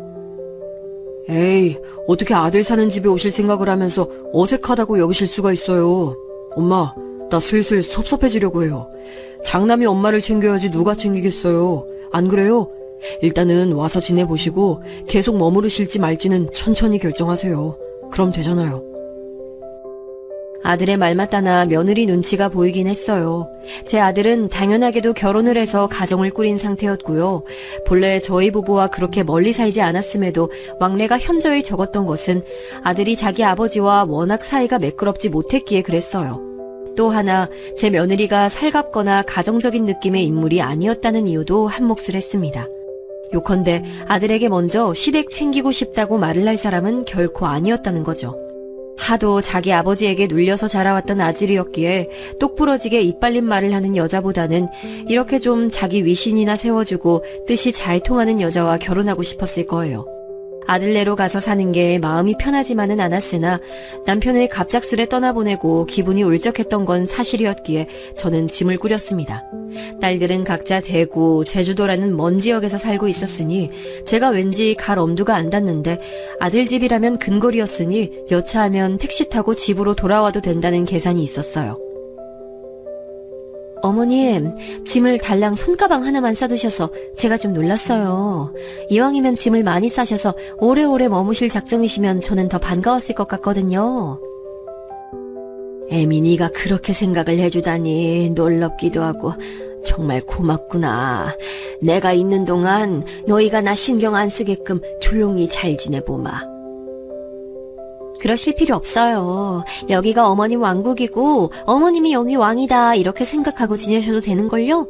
제가 좀 낯을 심하게 가리고 부칩성도 없어서 지난 세월 어머님께 며느리 돌이 못하고 살아온 점 죄송하게 생각해요. 앞으로라도 만회하고 싶어요. 어머님, 제가 부족한 모습 보이더라도 저 너그러이 봐주실 거죠? 며느리가 수더분하게 저를 맞아준 것이 의외로 여겨졌던 저는 금세 기분이 고무됐던 것 같아요. 남편이 너무 한순간에 허망하게 떠나버렸으나 아들내외와 잘 지내게 됐으니 이건 또 이거대로 잘 흘러가게 된 인생의 흐름이라고 여겼네요. 새침하고 말수가 적다고 생각했던 며느리는 제 관념을 깨부수고 저에게 아주 잘해줬습니다. 식단을 아예 저에게 맞춰서 짜주었고요. 저와 함께 기꺼이 동네 산책을 같이 다녀주며 주변의 지리를 알려줬어요. 그것에 저는 감동을 했죠. 동네가 어떤지 알려준다는 것은 앞으로도 저에게 여기서 살라고 말하는 것과 같았으니 저는 그런 것에서 며느리의 갸륵한 진심을 보았던 거예요. 엄마, 지내시는데 불편한 점 없으시죠? 조금이라도 힘드신 일 있으면 바로 알려주세요. 아이고, 우리 효자들. 나는 불편한 점 조금도 없어. 애미가 얼마나 잘해주는지 몰라. 이제 보니 네가 장가 하나는 잘 들었네. 엄마가 잘 지내신다니 다행이네요. 그런데 엄마, 그러면 집은 서서히 정리를 하시는 게 어때요? 어차피 우리랑 같이 계속 사실 건데 그 집은 이참에 빠르게 정리를 하시는 게 낫죠. 아, 그렇다고 해서 팔기는 좀 아까운 위치에 있으니까 저한테 미리 주시는 것도 좋고요. 그 다음에 새를 놓으시면 되죠. 나야 뭐 그런 걸로 이득 볼 욕심은 전혀 없고 새를 받아먹을 계산은 전혀 못해서 그 돈들이 나한테 안 와도 상관은 없다면 그럼 네 동생들은? 아, 엄마, 앞으로 엄마 계속 모시고 살 자식은 누구죠? 바로 저예요. 그러니까 저 혼자 받아야 맞는 거죠. 엄마가 저희랑 사는 거에 불편함 없으시고 저희는 애들 대학 들어갈 때 대비해서 돈을 더 벌고 더 모아놔야 하는 입장이고 이런 상황이니까 당연히 저한테 그 집을 주시는 게 맞죠. 다른 건 굳이 생각도 마세요. 아들내외와 함께 살게 된 지 딱 한 달째였어요. 저와 남편이 살았던 그 집, 약간 오래되긴 했으나 위치가 정말 좋았어요. 인기가 많은 만큼 수요는 계속 늘고 있는데 공급은 안 되는 위치여서 누구라도 탐이 날 만한 곳이었습니다. 그걸 아들이 달라고 그랬어요. 굳이 제 명의에서 바꿔서 말이죠. 제가 사랑하는 아들이었으나 제 앞에서 열변을 토하는 그 모습을 보며 진작에 이런 꿍꿍이가 있었구나라는 직감이 들고 말았습니다. 하지만 인생 사는데 돈처럼 확실한 것은 없으니 너무 서운해하지 않으려고 했어요. 저는 이틀 고민을 하다가 아들 내외 앞에서 말했죠. 재산 주고 나서 내가 팽당하는 건 아니겠지?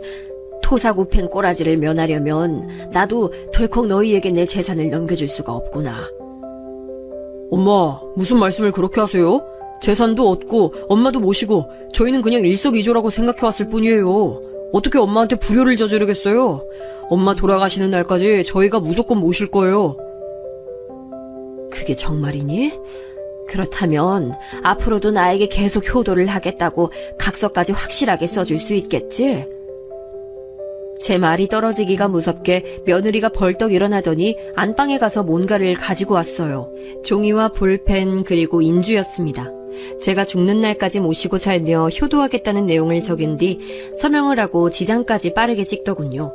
옆에서 자기 차례를 기다린 아들 역시 며느리에 이어서 행동 개시를 했고요. 효도 계약서라고 적힌 맨 윗줄을 읽으며 저는 그 재산 아들에게 주기로 했습니다. 그리고 딸들에게 연락해서 대략적인 상황을 알려줬죠. 재산을 탐내지도 않을 딸들이었지만 어찌됐건 말을 해주는 게 맞다고 생각해서요. 그러자 딸들 짝이라도 한 것처럼 둘 다 코웃음을 쳤어요. 내가 그럴 줄 알았어요. 엄마가 거기 들어가셨을 때부터 이렇게 될 줄 짐작했죠. 엄마 알아서 하세요. 엄마, 언니랑 내가 왜 옛날부터 오빠를 안 좋아했는지 엄만 진짜 그 이유를 모르시는 것 같네. 아무튼 무슨 말씀이신지는 알았어요. 엄마가 원하시는 대로 하세요. 둘 다 진절머리를 치는 것 같아서 제가 좀 민망해졌습니다만 솔직히 그때 망설이거나 머뭇거리진 않았어요. 곧장 아들에게 그 재산 증여해줬습니다. 의심이 없었던 것 같아요. 아들내외 말 맞다나 아들내는 당장 돈이 있어야 할 상황이고 저는 그 돈 당장 쓸 생각이 없으니 서로에게 잘된 일이었다고 생각했죠. 재산을 물려받은 아들은 무척이나 기뻐하면서 며느리와 얼싸안았고요. 손주들까지 모두 함께 즐거운 저녁 외식 식사까지 하며 화목한 앞날을 약속했죠. 저는 그때까지만 해도 몰랐어요. 어떤 일을 겪게 될지 말이죠. 그로부터 며칠도 안 지났는데 왠지 모르게 그 집에서 눈치를 보게 됐습니다. 며느리가 전처럼 제게 먼저 다가와서 이거 하자 어디 가자 이렇게 안 해주니까 제가 낙동강 오리알 신세가 된 듯 했고요. 주말 아침에 일어나 보니 집이 휑했고 저를 두고 아들내외와 손주들이 1박 2일로 주말 나들이를 가버린 것에 황당해졌죠. 왜 저를 두고 갔냐고 따지기가 망설여지는 스스로가 초라해지는 경험 살면서 한 번쯤 해보셨을까요? 저는 이때 정말 제 자신이 작아졌다고 느껴졌어요. 기운 잃지 않으려고 일부러 부단히 가사활동을 하려고 노력했고요. 그런데 하루는 제가 청소를 좀 해줄까 싶어 안방에 들어갔다가 화장대 위에서 수상쩍은 종이 쪼가리들을 보고 말았어요. 그건 다름 아닌 노인들이 들어가 사는 요양원 안내문이었습니다. 저는 떨리는 손으로 그걸 살펴보다가 직감적으로 이거 큰일이구나 싶은 판단이 들어 얼른 제 돋보기부터 챙겼어요. 돋보기를 끼고 찬찬히 글자들을 제대로 놓치지 않고 읽어내려갔죠. 잠깐만, 이건 요양원 시설 안내가 아니라 입소 상담 내역이잖아. 그렇다면 여기 상담을 마친 요양원에 설마 나를 들여보내려고 작정을 해놨다는 거야? 현재 입소 대기 인원 앞에 2명, 예상 입소 날짜는 한 달에서 한 달 반 후라고. 아유 세상에, 구석탱이에 내 생년월일도 적어놨네. 맞구나, 나를 보내려는 게 맞구나. 이런 배은망덕한. 꼼꼼하게 내용들을 뜯어본 제가 경악을 할 수밖에 없었습니다. 각종 요양원을 알아본 것으로도 모자라 이미 한 곳에서는 상세한 상담을 맞춰놨더라고요. 틀림없는 정황을 포착해낸 저는 일단 내색은 하지 않기로 하고 치열하게 머리를 굴리기 시작했습니다. 이대로 이 집을 벗어나서 딸들에게 가는 방안이 가장 첫 번째로 떠올랐어요. 그게 가장 빠르고 현실적인 방법이었죠. 여차하면 딸들에게 도움을 요청해 놓을 작정을 해놓은 다음 제가 며느리에게 슬쩍 운을 띄워봤습니다. 저번에 텔레비전에서 보니까 어떤 60대 중반밖에 나이를 안 먹은 사람이 세상에 글쎄 벌써 요양시설에 들어가 있다고 하더만 그 나이에 치매가 심하게 왔다지 뭐야. 아무리 그래도 아직 요양시설에 들어가 살기엔 아깝고 창창한 나이인데 너무 안타깝지? 뭐가 안타까워요? 치매 걸리면 짐승이 된 거나 다름없잖아요. 그리고 어차피 60대나 70대나 저는 거기서 거기라고 생각해요. 노인네 냄새 나기 시작하는 건 똑같잖아요. 그런 건 감춰지지가 않더라고요. 나이 먹고서 꼬장 부리는 것도 다 똑같고요. 하자 있으면 요양원 빨리빨리 들어가는 게 자식들 비롯한 남은 가족들에게 좋은 일 하는 거라고 생각해요. 하자? 그 표현은 너무 심한 것 같구나. 늙고 싶어서 늙은 것도 아니고 자연 섭리에 따라 그렇게 됐을 뿐인데. 그리고 내가 70대 노인으로서 네 지금 말 듣고 나니 그럼 난 이미 요양시설에 들어가고도 남았어야 했다는 것처럼 들려서 영 기분이 찝찝하네. 내가 너무 비꼬아서 받아들인 거니? 아니요, 똑바로 잘 받아들이신 건데요. 어머님 연세면 사실 애진작 요양원에 박혀서 침대에 팔다리 묶여 있었어야 맞는 거 아닐까 싶네요. 그런데 그 나이 되시도록 눈에 생기가 넘치셔서 모시는 입장에서는 좀 부담스러워요. 요양원에 집어넣기가 조금 민망해진다고나 할까요? 어머, 왜 그렇게 놀라세요?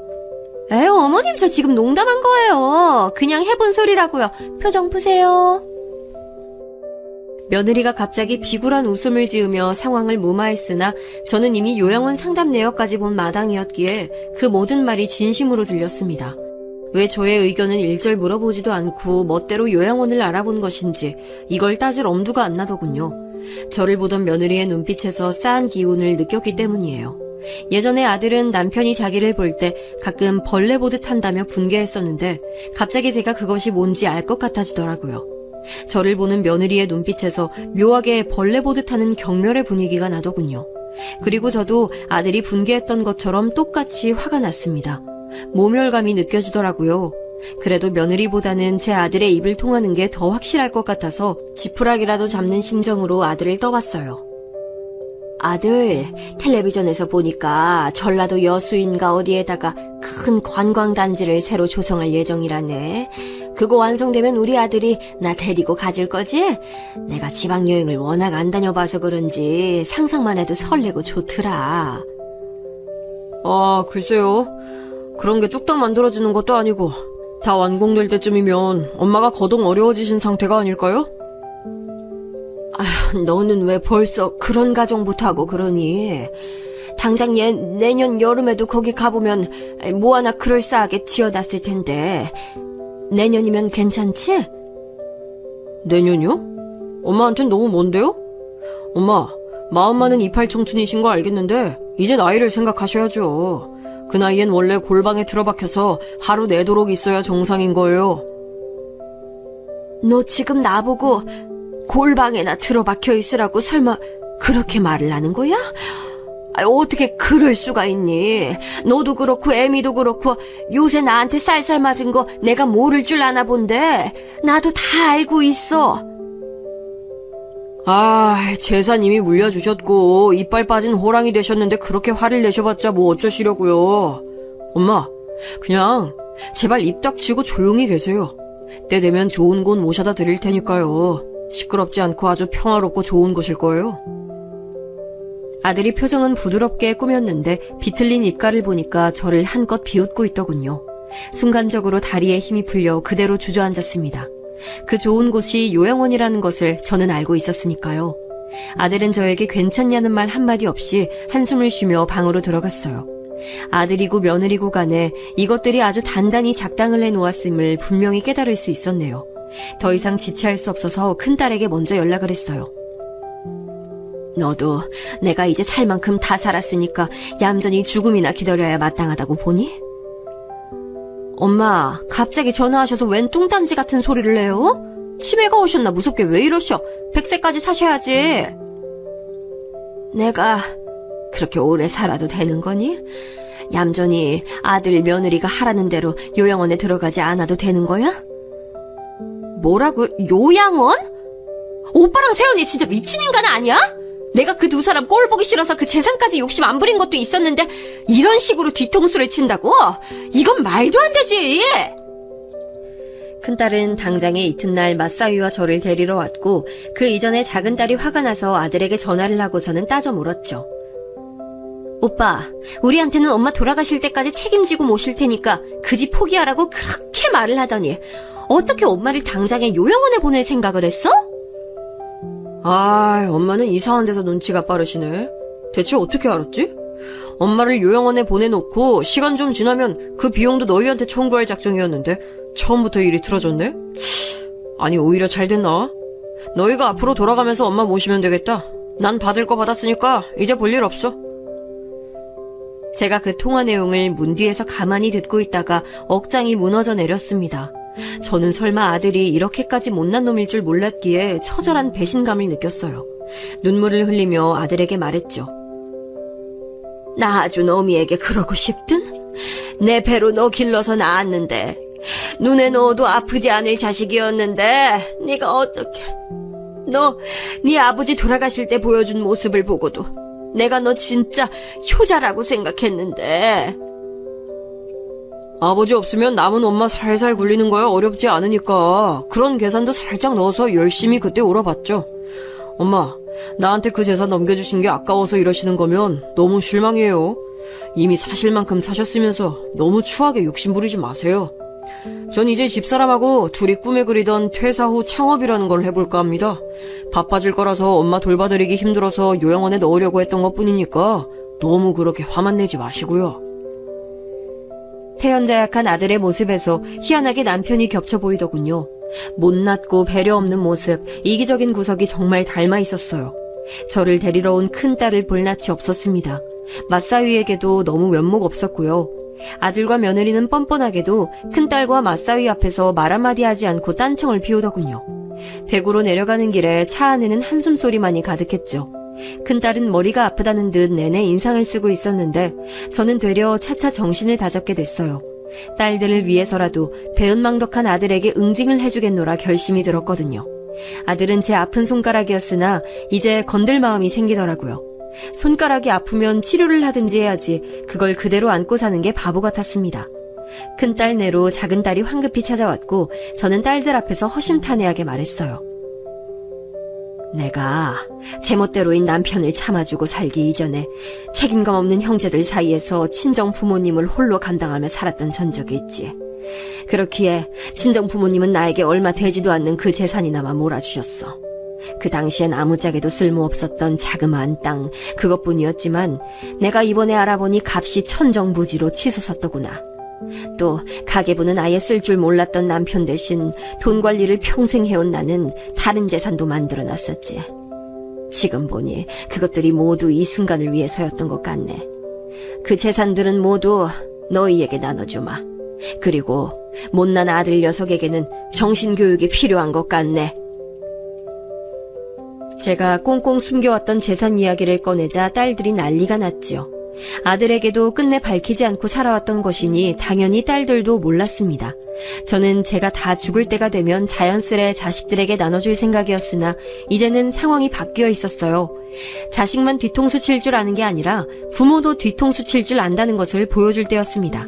아들은 과감하게 퇴사를 했고 며느리도 오래 이어왔던 아르바이트를 그만둔 뒤 요즘 젊은이들이 찾는다는 분위기의 작은 식당을 차렸습니다. 그리고 그때부터 악몽의 시작이었어요. 잘 되는 식당을 꾸려온 큰딸 내외는 이런저런 것들에 도 같은 상태였는데요. 그 식당 위치 특성상 소문에 휩쓸리기 적절하다고 하더군요. 그래서 제 부탁을 받은 큰딸 내외가 인터넷에다가 글을 열심히 올렸습니다. 현대판 고려장을 행하려던 페루나가 차린 가게가 있다는 식으로 말이죠. 맞사위는 우리나라 자영업자들이 모두 다 모여서 의견을 주고받는다는 곳에 글을 올려서 엄청난 파급력을 이끌어냈습니다. 그 식당이 어디인지 모두가 유추해낼 수 있지만 글에는 정확히 기재가 안 되어 있도록 교묘하게 적었다고 하더라고요. 식당을 운영해오며 다사다난한 사건들을 겪은 큰딸 내외의 묘안이었죠. 아들 내외가 꿈에 그리던 창업이 악몽으로 물들어가는 경험을 하고 있는 와중에 저는 세입자가 살고 있는 집에 찾아갔습니다. 아들에게 재산으로 넘겨주고만 그 집에는 월세로 들어온 세입자가 살고 있었어요. 제 사정을 들은 세입자 가족이 놀라며 분개했고 제 부탁을 흔쾌히 들어주기로 했습니다. 협조해주셔서 정말 감사합니다. 여러분께도 득이 될 일이니까 이건 걱정 마시고요. 아무쪼록 부탁드릴게요. 예, 당연하지요. 이야기를 듣는 동안 이건 진짜 아니다 싶어서 무조건 도와드리고 싶어졌어요. 꼭 잘해드리겠습니다. 분개해주신 세입자 가족이 나선 건 집 수리에 관한 문제들이었어요. 월세로 들어왔으니 집주인에게 짜잘한 수리 요청을 다 할 수 있었으니까요.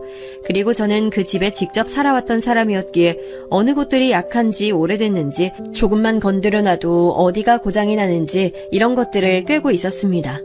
세입자 가족을 아들 내외로 들들 볶으며 이것저것 수리를 요청했는데 배수관부터 창고 문짝까지 요청 안 온 것이 없었고 놀라운 것은 정말로 망가져서 꼭 수리를 할 수밖에 없던 상황들이었다는 것이죠.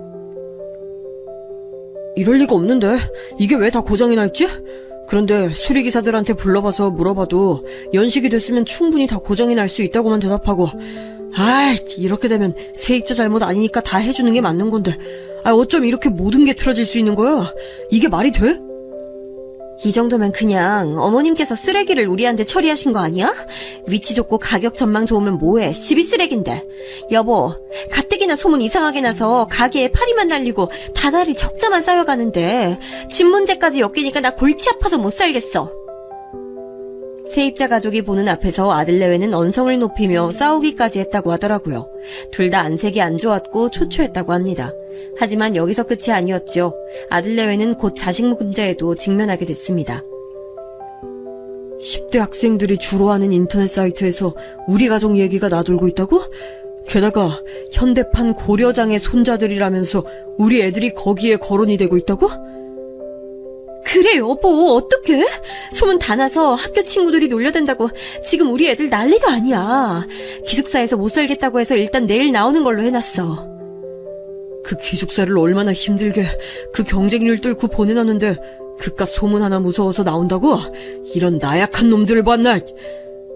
나약한 놈들이라니?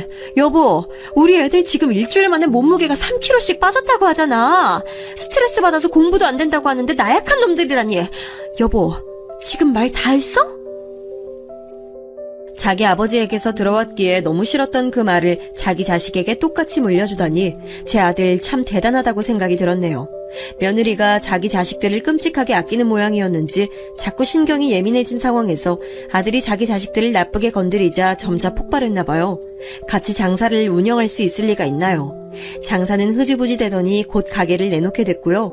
부부싸움으로 감정의 골이 깊어져서 이혼을 준비하고 있다는 얘기가 들려왔습니다. 아들은 분노에 차서 딸들에게 거품 물고 따졌어요. 야, 다 너희들 짓이었지? 내가 엄마한테 좀 섭섭하게 굴었다고 해서 너희들이 나한테 이래도 되는 거냐? 하나뿐인 오빠한테 너희들이 이래도 되는 거냐고? 오빠가 그런 상식을 따지는 사람일 줄은 몰랐네. 상식을 몰라서 그렇게 군 게 아니었나 봐. 하지만 큰딸은 피식 웃으면서 아들을 한 번에 쳐냈죠.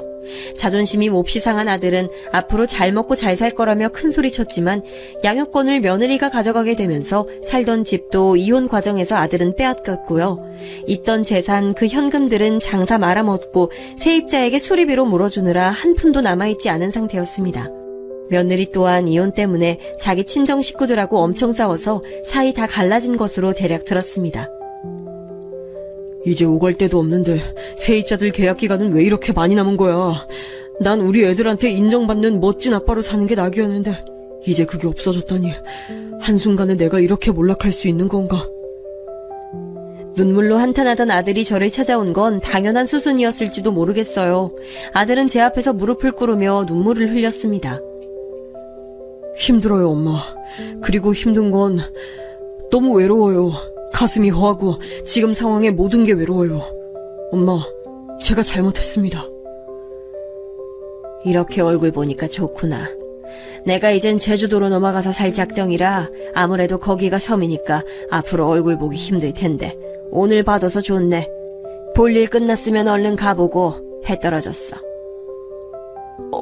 엄마, 이게 끝이에요? 나 위로 안 해주세요? 엄마의 효자 아들을 이렇게 보시고도 이걸로 끝내신다고요? 울컥해서 따지던 아들은 이내 입을 다물었어요. 자기도 민망했겠죠. 효자라니 말이에요. 씩씩거리며 가버렸던 아들은 며칠 뒤 자기가 저에게서 받아냈던 재산, 그 집은 위치 때문에 인기가 많긴 하나 그에 비해 매매가가 형편없이 안 오르고 있으며 저에게 다른 재산들이 있었고 그걸 이미 자기 동생들이 나눠 가졌다는 사실을 알고서는 발작을 내댔습니다. 큰딸이 자기 애들을 유럽 여행 보내줬는데 그걸 어떻게 알고서 아들이 배알 꼴려서 시비를 걸었다가 큰딸이 실토한 진실을 듣고 난리가 난 것이었죠. 후회로 몸부림을 쳤지만 이미 늦은 뒤였습니다. 세상엔 몸소 겪어야만 깨우쳐지는 것들이 있는 모양이에요. 제가 지금까지 살면서 느낀 바로는 그런 것 같습니다.